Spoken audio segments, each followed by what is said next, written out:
Deep in the heart of southern Africa, where the water meets the sky and the earth trembles with thunder, there lives a legend older than memory. It is not merely a creature of myth, but a force of nature given form. A being of immense power and fury, the Inkanyamba. This is no ordinary serpent.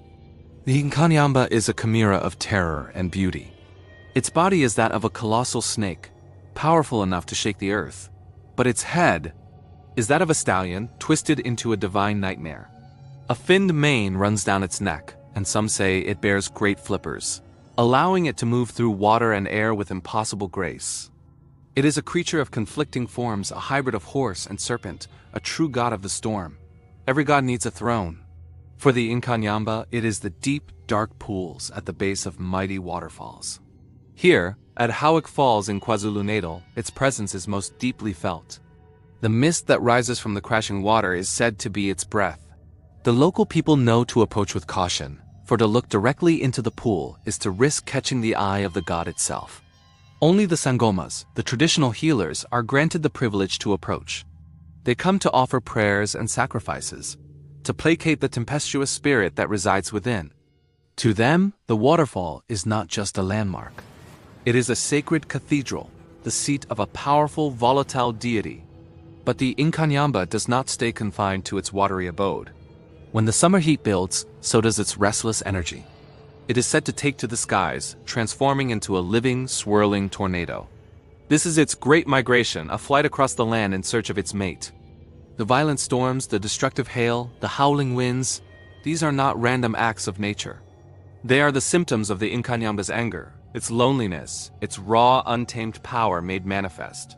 The storms are not just weather.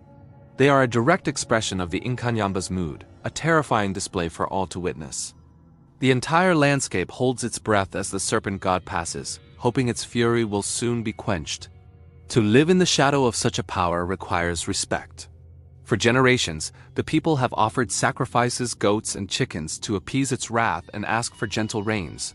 The Inkanyamba is not just a monster. It is a fundamental part of the spiritual ecosystem. A divine gatekeeper of the seasons, balancing destruction with the life-giving rains that follow.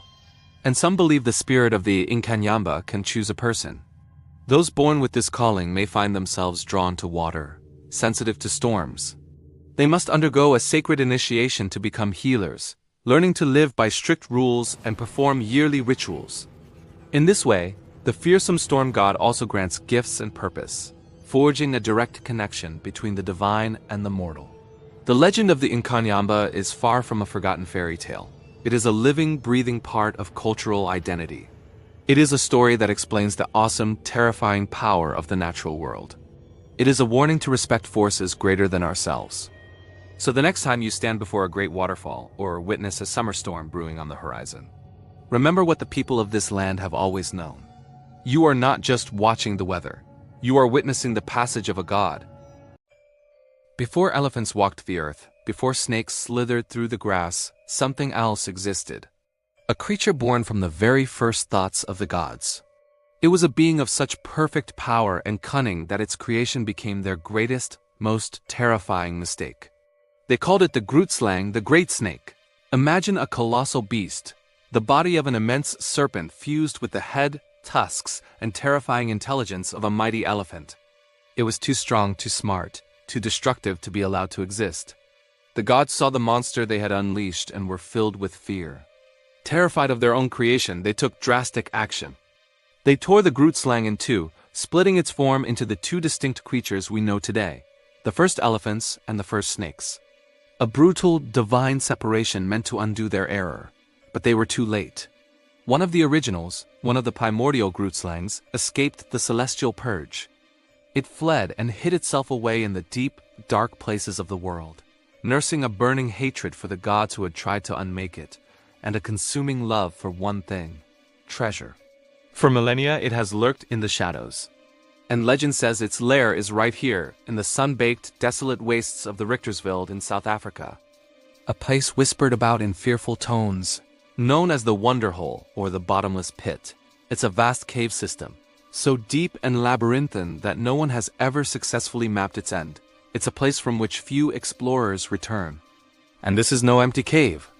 The stories say it is the Grootslang's personal vault, a glittering hoard filled with a fortune in diamonds that it has jealously collected over thousands of years.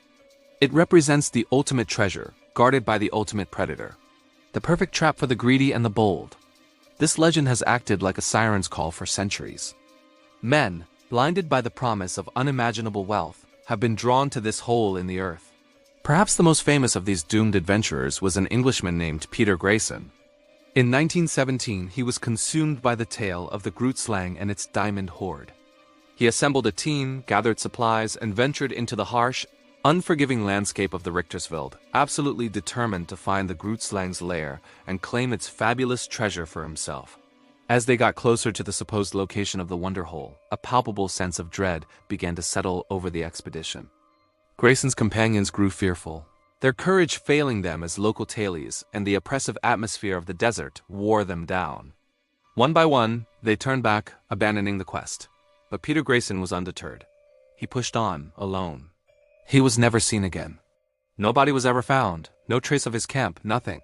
It was as if the desert itself had swallowed him whole. The legend says the Grootslang had claimed another victim, adding another tragic story to its grim collection of would-be thieves. So what truly awaits those who dare to disturb its ancient slumber?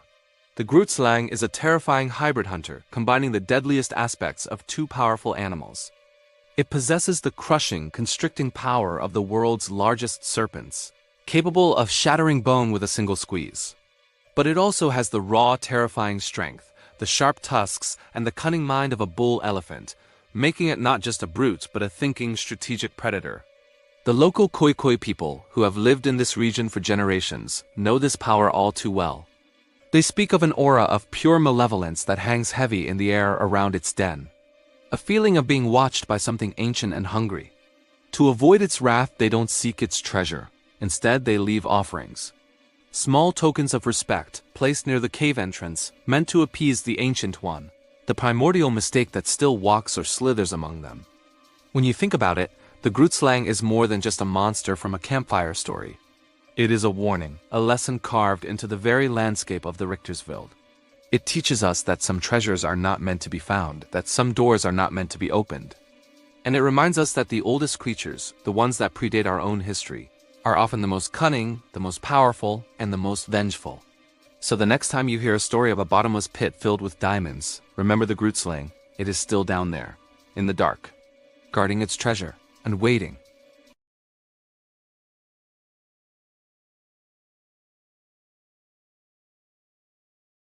In the rivers of South Africa, a legend lurks, a creature of immense power and terrifying contradictions. Known to the Zulu and Xhosa people, this entity is called the Mamlambo, the goddess of rivers, a being that embodies both fortune and a truly chilling kind of death. The myth paints a picture of a massive serpentine creature, but its exact form shifts with each telling. Some describe it as a river snake, stretching up to an astonishing 20 meters or 67 feet long. Imagine a monstrous hybrid, the head of a horse, the slender neck of a snake, the lower body of a fish, and short, powerful legs. To make it even more otherworldly, some tailies say it has a dazzling diamond embedded in its forehead and that it glows with an eerie green, light in the darkness of night. Its gaze is said to be hypnotic, capable of freezing you in place with a single look. But the Mamlambo's shapeshifting doesn't end there.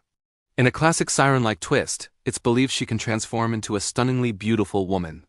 She uses this disguise to lure unsuspecting men into her embrace. Once they fall for her, they become her lovers, forever bound to her will and under her complete control. This dual nature is at the very core of the Mamlambo legend. She is a complex deity, offering incredible gifts but demanding an unthinkable price. For the Xhosa people, the Mamlambo is a potential source of immense prosperity.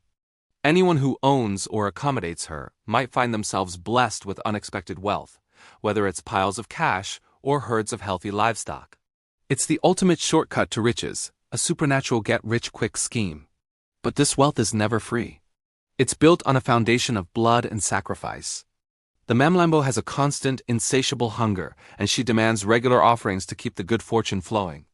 What does she eat? Her owner's own loved ones. The sacrifices usually start with the children, the most precious members of the family, one by one. This dark pact creates an inescapable trap. If the owner ever hesitates or fails to provide the required sacrifice, the Mamlambo's wrath is swift and absolute.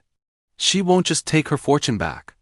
She will systematically destroy the entire family, leaving no one behind. Her malevolence has earned her another, more gruesome nickname, the Brainsucker.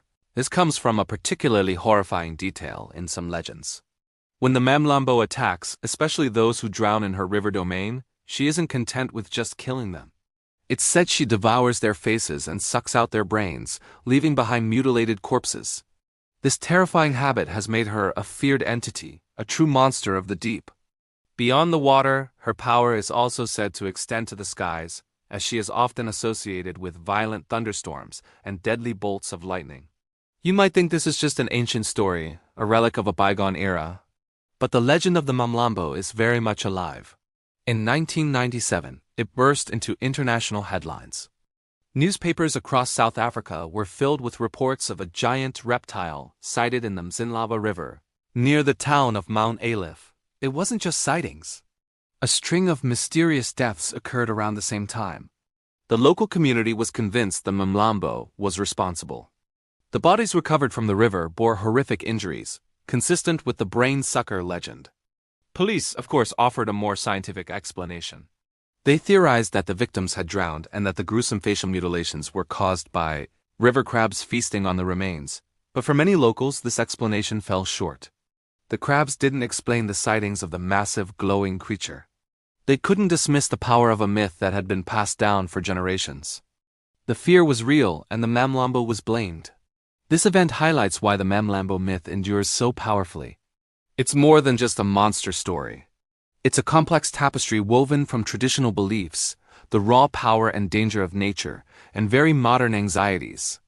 In a world where people desperately seek wealth, the Mamlambo serves as a dark cautionary tale about the true cost of avarice. It asks a terrifying question: what would you be willing to sacrifice for your desires? The story of the Mamlambo shows us that some legends are more than just stories.